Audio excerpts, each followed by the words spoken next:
Olá, tudo bem com você? Graça e paz. Hoje eu vou continuar com a minha meditação no Evangelho segundo escreveu Mateus. Hoje eu vou meditar no capítulo 8. O capítulo 8, como também o capítulo 9, nós vamos ver aí o poder do Rei Jesus. E nesses dois capítulos, Mateus relata vários milagres que Jesus realizou quando esteve aqui nesta terra.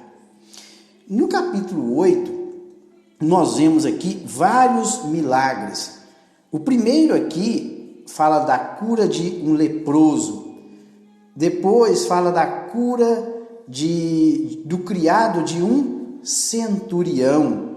Depois fala da cura da sogra de Pedro. Depois no versículo 16 fala de muitas curas. E depois fala sobre Jesus acalma a tempestade. E finalmente a cura de dois endemoniados, dois gadarenos.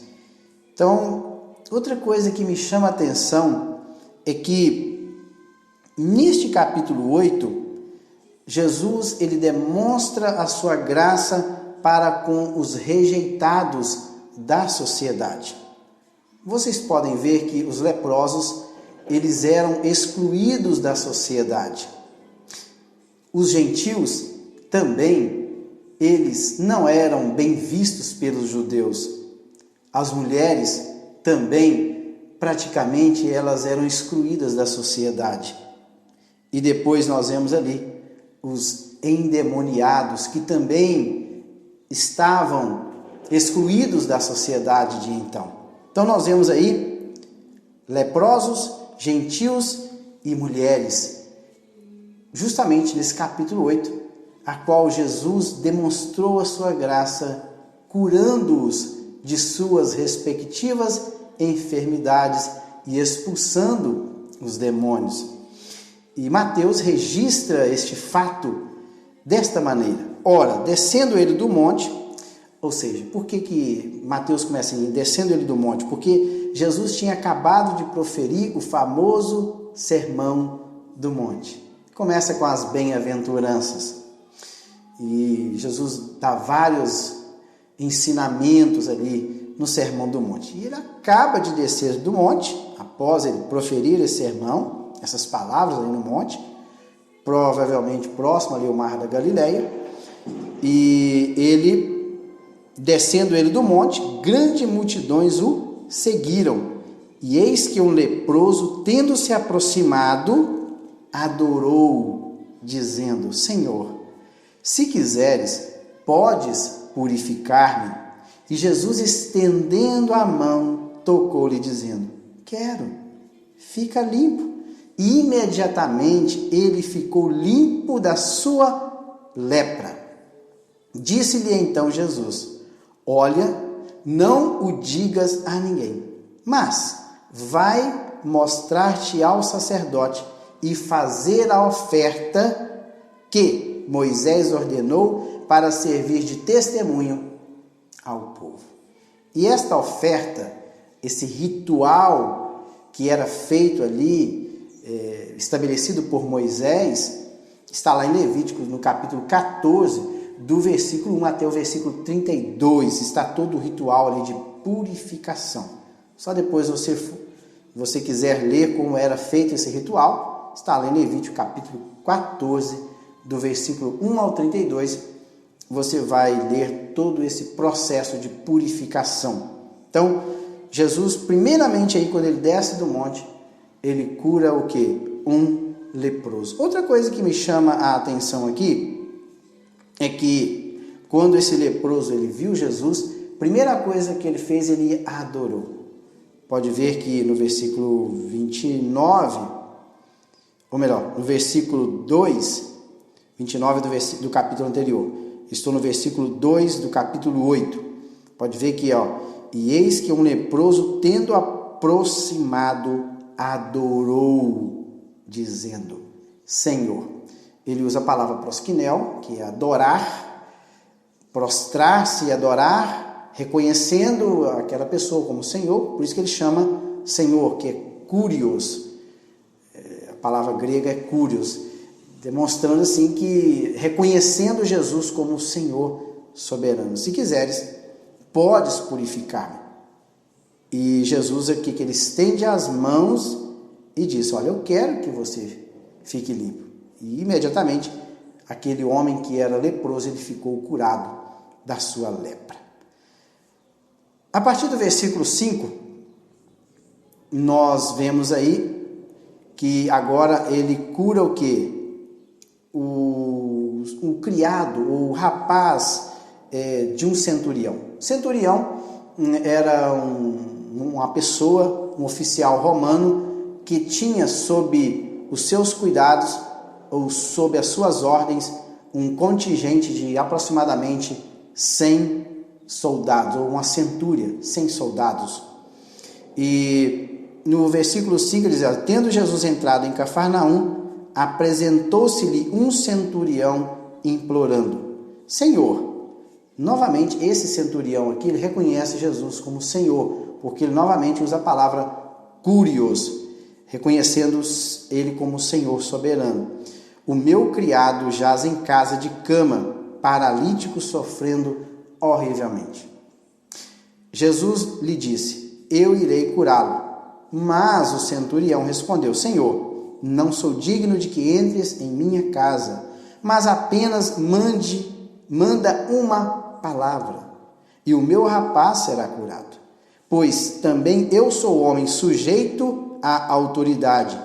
Tenho soldados às minhas ordens, e digo a este: vai, e ele vai, e a outro: vem, e ele vem, e ao meu servo: faz isso, e ele faz. Ouvindo isto, Jesus admirou e disse aos que o seguiam: em verdade vos digo que nem mesmo em Israel achei fé como esta. Digo-vos que muitos virão do Oriente e do Ocidente e tomarão lugares à mesa com Abraão, Isaque e Jacó no reino dos céus, ao passo que os filhos do reino serão lançados para fora nas trevas. Ali haverá o quê? Choro e ranger de dentes. Então disse Jesus ao centurião: vai-te e seja feito conforme a tua fé. E diz aqui que naquela mesma hora o servo foi curado. Então agora, Jesus demonstrando a sua graça, a sua misericórdia para com um gentil. Primeiro ele usa para com um leproso. Os leprosos eles eram excluídos da sociedade. Os gentios também não eram bem vistos pelos judeus. E aqui Jesus usa de sua misericórdia para com um homem gentil, um centurião.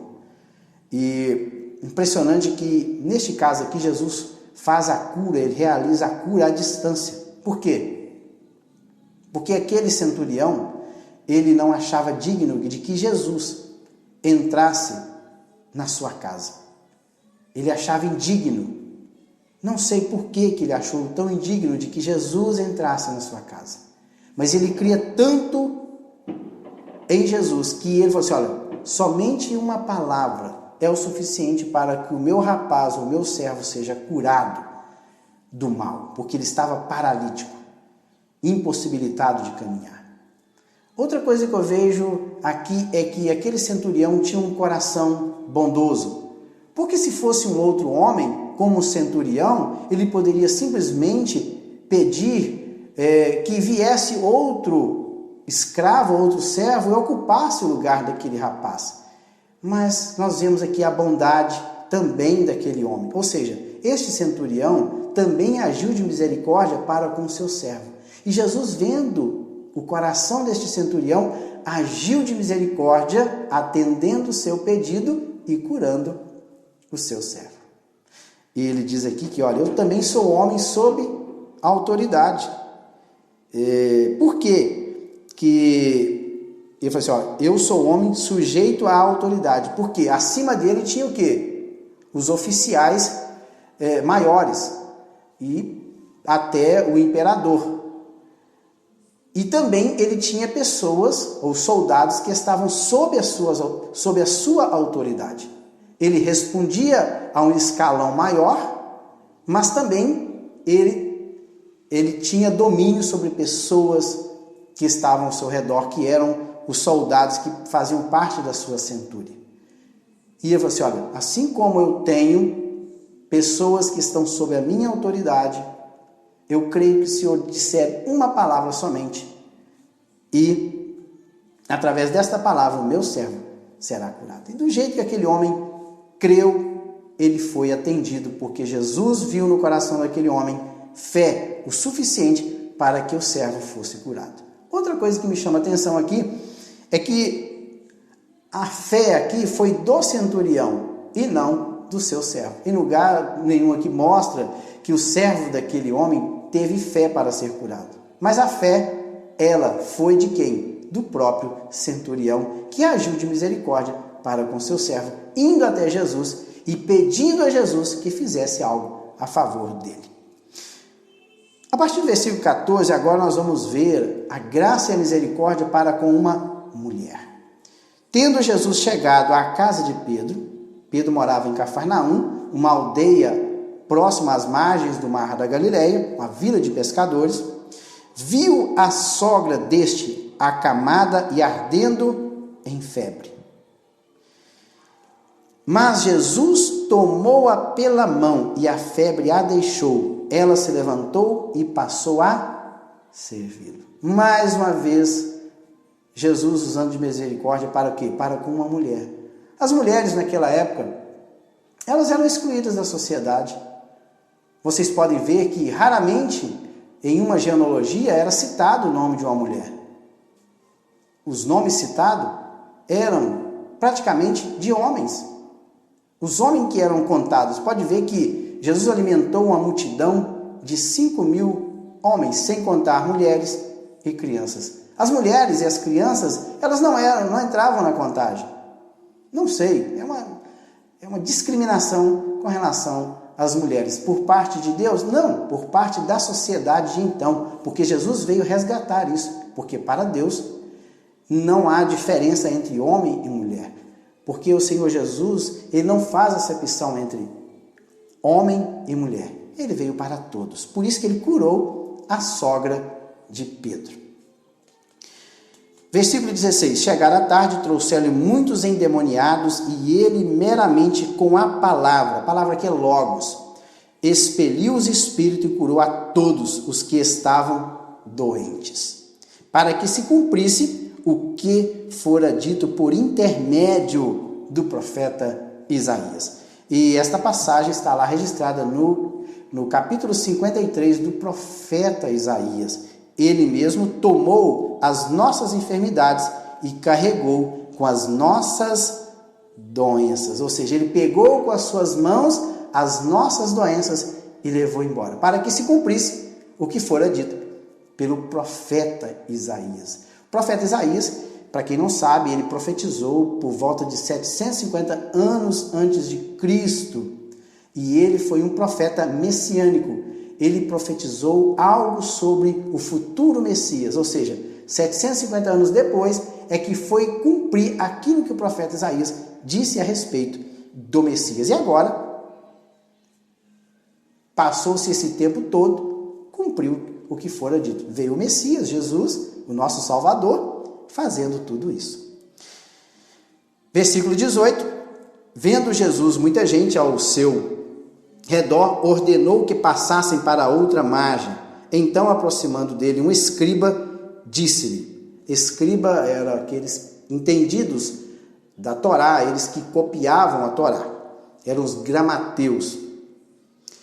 E aproximando dele um escriba, disse-lhe, mestre, seguir-te-ei para onde quer que fores. Mas Jesus lhe respondeu, as raposas têm seus covis e as aves do céu ninhos, mas o filho do homem não tem onde reclinar a sua cabeça. E outro dos discípulos disse: Senhor, permite-me ir primeiro sepultar o meu pai. Replicou-lhe, porém, Jesus: segue-me e deixa os mortos sepultar os seus próprios mortos. Aqui Jesus põe à prova aqueles que realmente querem segui-lo. Se realmente alguém quer seguir a Jesus, ele tem que abrir mão de certas coisas para seguir ao Senhor. Porque se nós não abrirmos mão de algumas coisas que nos prendem aqui nesta terra, jamais nós iremos seguir a Jesus. Por isso que, olha, ele falou para o escriba: olha, o Filho do Homem não tem nem morada própria. Ele não tem onde reclinar a sua cabeça. As raposas têm as suas covas, têm a sua casa, onde ela pode o quê? Dormir. Mas o Filho do Homem, ele não tem habitação própria. Apesar de que o reino de Jesus não era deste mundo, mas o reino dele é um reino eterno. Ele veio inaugurar esse reino, mas um reino eterno, um reino invisível, em que todos aqueles que o aceitam fazem parte desse reino. E nada neste mundo pode nos prender aqui, porque se algo neste mundo nos prende, jamais nós iremos fazer parte desse reino, o qual todas as pessoas estão inseridas no corpo de Cristo e que faz parte desse reino, o qual o Senhor, ele é soberano. Versículo 23 aqui agora fala a respeito de uma tempestade. Entrando ele no barco, seus discípulos o seguiram. E eis que sobreveio no mar uma grande tempestade, de sorte que o barco era varrido pelas ondas. Entretanto, Jesus dormia. Mas os discípulos vieram acordá-lo, clamando: Senhor, salva-nos, perecemos. Perguntou-lhe Jesus então: por que sois tímidos, homens de pequena fé?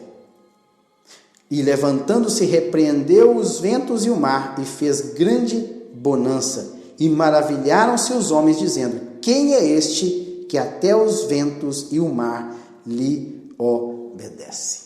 Aqui agora, Jesus estava do lado oeste do Mar da Galileia, ou seja, ali em Cafarnaum. Ele atravessa o Mar da Galileia tem aproximadamente 12 quilômetros de largura por 19 de comprimento.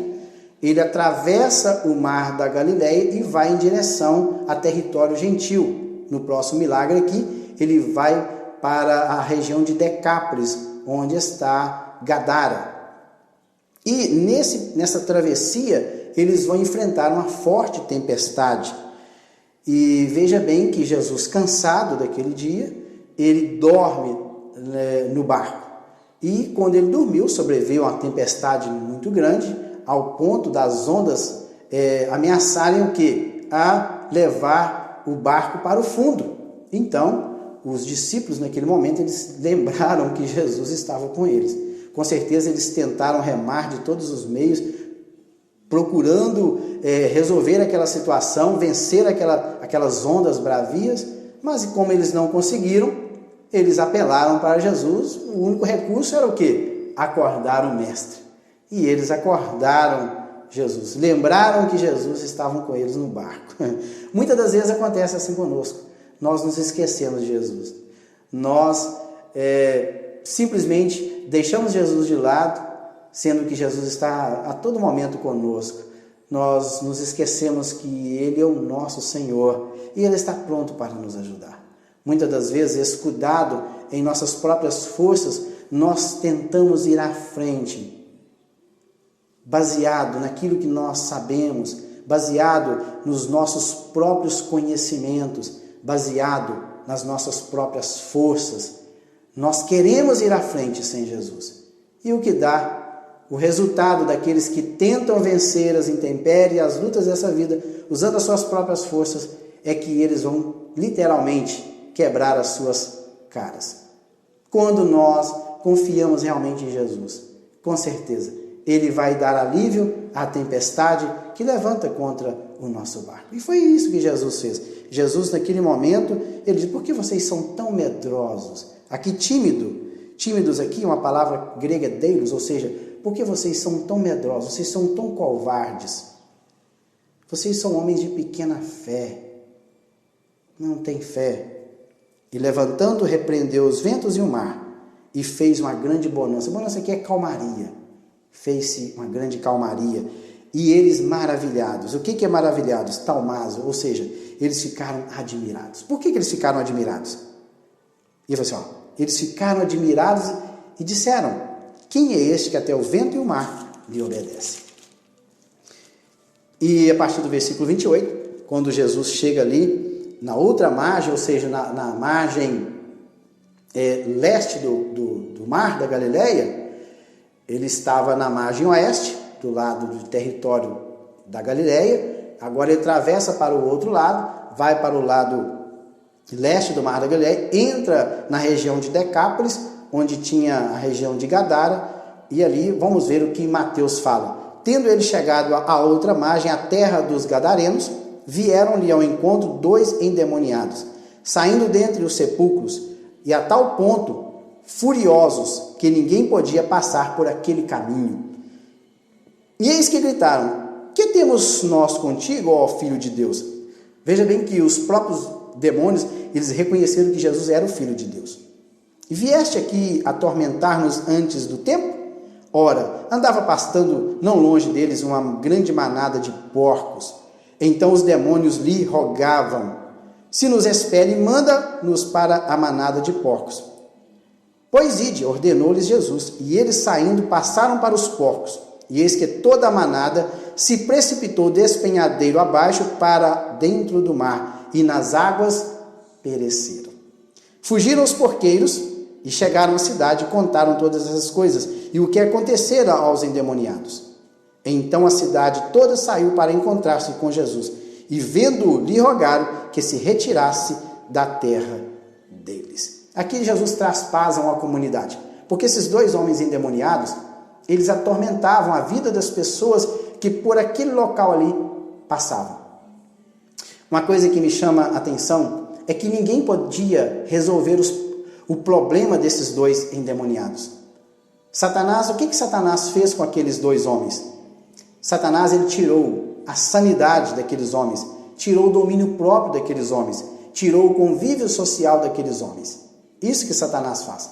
Ele tira a nossa sanidade, ele tira o nosso domínio próprio e ele tira-nos do convívio social, ou ele nos isola do convívio social.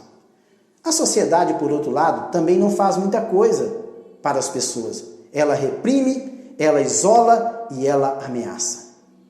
Se vocês lerem no Evangelho de Marcos, está registrado em Marcos, está registrado também em Lucas, essa passagem, você lê lá que as pessoas prendiam eles em cadeias e nada adiantava. A sociedade reprimia, isolava e ameaçava.